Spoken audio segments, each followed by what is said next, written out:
नमस्कार, स्वागत है आपका हिंदू ग्रंथ ज्ञान पर। क्या सिर्फ कर्म करना ही काफ़ी है या उसके पीछे का भाव ही असली महत्व रखता है? श्री कृष्ण बताते हैं कैसे कृष्ण भावना ही हमें कर्म के बंधन से मुक्त करती है। आइए जानते हैं श्लोक 31 से 36 तक का दिव्य संदेश। भगवान श्री कृष्ण का उपदेश पूरे वैदिक ज्ञान का सार है। यह कोई साधारण ज्ञान नहीं, बल्कि सनातन और शाश्वत सत्य है। जैसे वेद सदा के लिए हैं, वैसे ही कृष्ण भावनामृत का यह सत्य भी अटल है। मनुष्य को चाहिए कि वह भगवान से ईर्ष्या किए बिना उनके आदेशों में दृढ़ विश्वास रखे। कई दार्शनिक ऐसे हैं जो गीता पर टीका तो लिखते हैं, लेकिन स्वयं कृष्ण में श्रद्धा नहीं रखते। ऐसे लोग कभी भी कर्मों के बंधन से मुक्त नहीं हो पाते। पर एक साधारण व्यक्ति भी यदि सच्चे मन से भगवान के आदेशों में विश्वास रखे, तो वह कर्म के बंधन से मुक्त हो सकता है, भले ही वह सब नियमों का पूरी तरह पालन न कर पाए। क्योंकि विश्वास और निष्ठा ही मनुष्य को शुद्ध कृष्ण भावना की ओर ले जाती है। यहाँ एक बात साफ कही गई है, जो व्यक्ति कृष्ण भावना से रहित है, वह वास्तव में जीवन के गहरे अर्थ से अनजान रहता है। जैसे किसी राजा की आज्ञा का उल्लंघन करने पर दंड मिलता है, वैसे ही भगवान के आदेश की अवहेलना करने वाले को भी परिणाम भुगतना पड़ता है, चाहे वह कितना ही बड़ा ज्ञानी या विद्वान क्यों ना हो। यदि उसका हृदय शून्य है और उसमें भगवान के प्रति प्रेम नहीं, तो वह न तो आत्मा को जान सकता है, न ही परमात्मा को। जब तक मनुष्य कृष्ण भावना में स्थिर नहीं होता, वह प्रकृति के प्रभाव से मुक्त नहीं हो सकता। भगवान ने गीता के 7वें अध्याय में स्पष्ट कहा है, यह माया बहुत कठिन है, लेकिन जो मेरी शरण में आता है वह इसे पार कर जाता है। इसलिए सिर्फ ज्ञान से नहीं, बल्कि भक्ति और समर्पण से ही मुक्ति मिलती है। आज भी बहुत से लोग खुद को अध्यात्मवादी कहते हैं, पर भीतर से वे पूरी तरह प्रकृति के वश में रहते हैं। चाहे कोई कितना भी विद्वान हो, भौतिक आसक्ति के कारण वह बंधन में ही रहता है।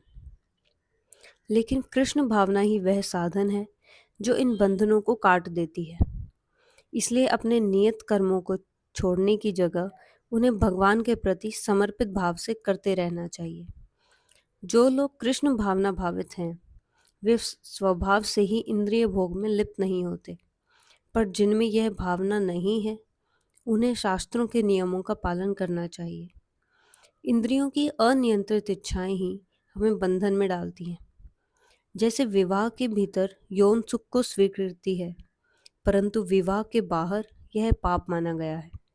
इसीलिए शास्त्र कहते हैं, अन्य स्त्रियों को माता समान मानो। यदि हम इन नियमों का उल्लंघन करते हैं, तो आत्म साक्षात्कार का मार्ग स्वयं कठिन बना देते हैं। शरीर रहते हुए शरीर की आवश्यकताएं रहेंगी, परंतु हमें इन पर नियंत्रण रखना होगा। नियमों के भीतर भी आसक्ति नहीं होनी चाहिए, क्योंकि आसक्ति ही हमें मार्ग से भटका देती है। भले ही रास्ता कितना भी सुरक्षित क्यों न लगे, दुर्घटना की संभावना तो बनी ही रहती है। इसी तरह इंद्रिय सुख के मार्ग पर भी सावधानी जरूरी है। लेकिन जब मनुष्य कृष्ण भावना में लग जाता है, तो धीरे धीरे उसकी इंद्रियां शुद्ध हो जाती हैं। कृष्ण प्रेम में डूबकर वह स्वतः ही भौतिक इच्छाओं से मुक्त हो जाता है।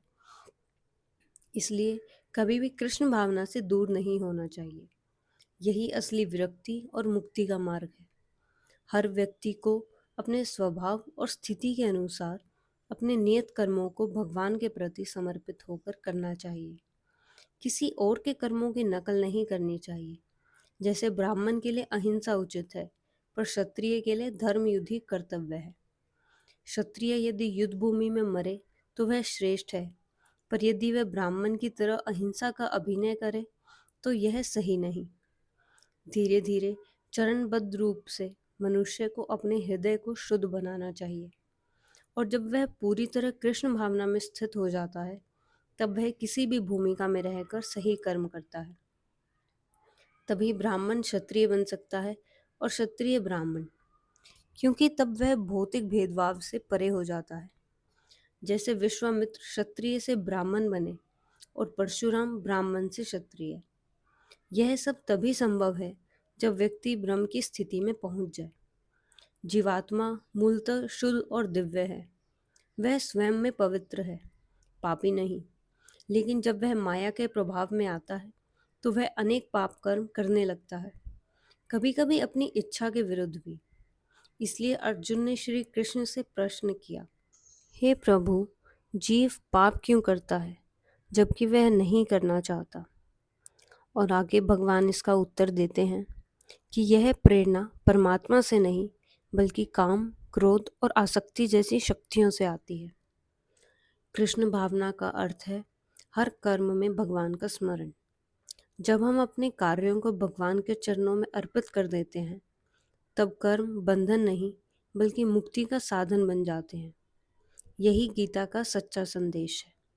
कर्म करते रहो लेकिन परिणाम कृष्ण को अर्पित करो। यदि आपको गीता पाठ में शांति और ज्ञान मिला हो तो इस वीडियो को अपने दोस्तों तक ज़रूर पहुंचाइए। जय श्री कृष्ण।